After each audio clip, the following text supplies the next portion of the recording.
tupo kwa ajili yako. Sisi tunataka tu asimame na hustler venye alisema tu. Mr. William Ruto is my friend, na najua tafanyia raia kazi. Juu yule si mtu wa kulegea kazini. Tunapenda afanye kazi vile alisema. Na hiyo ndio sababu tulimchagua.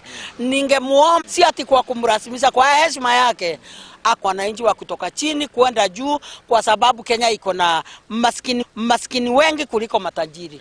Kitu ya kwanza ajaribu kupigana na ufisadi. Karibu sana mtazamaji wa Bethel Clouds TV kwa kipindi chetu cha Sauti ya Mtaa.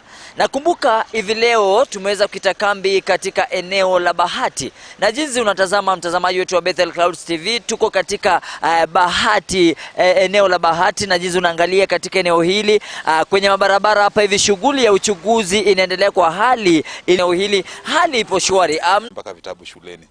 Ndio tunapata mpaka raba, tunapata mpaka set ya kutuhimiza ili tuendelee na masomo. Unapata wakiwa pale bungeni wasiende kulala, wafanyie kila mwananchi kazi, maana kwa wananchi waliwachagua wote.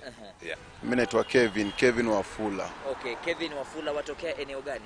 Mimi nchi ama wakazi katika eneo hili, hali ipo shwari. Amna yeyote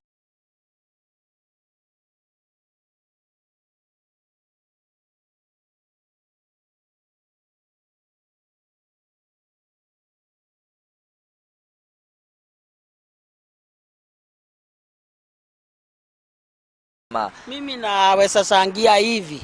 Kama sasa vile wakati ule mwingine kitambo watu walikuwa wanapigana, saa hii hawapigani, tuko free. Hata ukitembea unasikia uko na raha, hata ukifanya mambo yako